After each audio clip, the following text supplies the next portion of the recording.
नमस्कार दोस्तों। स्वागत है आपका हमारे चैनल कुमार एक में।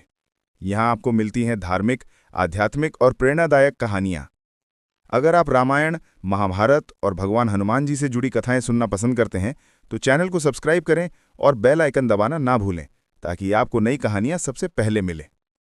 आज की कहानी है माता सीता ने हनुमान जी को चिरंजीवी होने का वरदान क्यों दिया। आइए जानते हैं वो दिव्य प्रसंग जिसने हनुमान जी को अमरत्व प्रदान किया। हनुमान जी का जन्म वायुपुत्र के रूप में हुआ। बचपन से ही वे साधारण बल, बुद्धि और निष्ठा से परिपूर्ण थे। उनकी भक्ति केवल भगवान राम के चरणों में थी। जब राम और लक्ष्मण सीता जी की खोज में वन वन भटक रहे थे, तभी हनुमान जी का उनसे मिलन हुआ। मिलते ही उन्होंने अपने प्राणों की आहुति देकर राम सेवा को जीवनकाल का उद्देश्य बना लिया। जन की निष्ठा, बल और विनम्रता देखकर राम और लक्ष्मण भी चकित रह गए। राम ने कहा, तुम्हारी सेवा से मैं कृतार्थ हूं। हनुमान ने कहा, प्रभु, मैं आपका दास हूं। मेरे लिए आपका कार्य ही जीवन का उद्देश्य है। सीता माता के हरण के बाद भगवान राम व्याकुल थे। हनुमान जी ने समुद्र लांघकर लंका शहर पहुंचे। मां अशोक वाटिका में उन्होंने माता सीता को खोजा। सीता माता दुख से व्याकुल थी, पर हनुमान जी ने उन्हें सांत्वना दी। उन्होंने राम का मैसेज उन्हें पहुंचाया और माता को आश्वासन दिया कि जल्द ही राम उन्हें मुक्त कराएंगे। हनुमान ने कहा, माता जी, प्रभु राम आपको खोज रहे हैं। आप धैर्य रखिए, वे शीघ्र यहां पहुंचेंगे। सीता कहा, आंखों में आंसू, वत्स, तुम्हें देखकर मेरी आशा जागी है।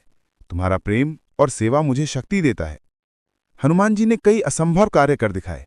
लंका शहर में प्रवेश, रावण दरबार में निर्भीकता, अशोक वाटिका का विध्वंस और शत्रु शिविर में आतंक फैलाना। युद्ध समाप्त हुआ। सीता माता की मुक्ति हुई, पर हनुमान जी का मन अहंकार से दूर रहा।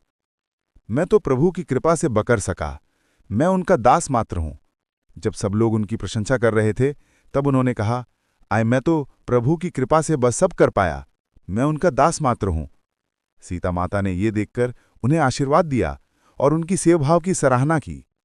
वत्स हनुमान, तुम न केवल बलवान हो, बल्कि करुणा, विनम्रता और धर्म के रक्षक हो। तुम्हारे जैसा सेवक भाग्य से मिलता है। अब आता है वो प्रसंग जहां माता सीता ने हनुमान जी को चिरंजीवी अर्थात अमर होने का वरदान दिया। युद्ध के बाद सब शांत हुआ। प्रभु राम, लक्ष्मण, विभीषण, सुग्रीव और अन्य वीर साथ बैठे थे। तभी माता सीता ने हनुमान जी की ओर स्नेह भरी दृष्टि से देखा और कहा, वत्स हनुमान, तुमने मेरी रक्षा की, राम की सेवा की, संकट में बिना भय के कार्य किया। तुम्हारा जीवन धर्म की रक्षा के लिए आवश्यक है। इसीलिए मैं तुम्हें वर देती हूं जिसे तुम युगों युगों तक जीवित रहोगे। तुम जहां भी धर्म की रक्षा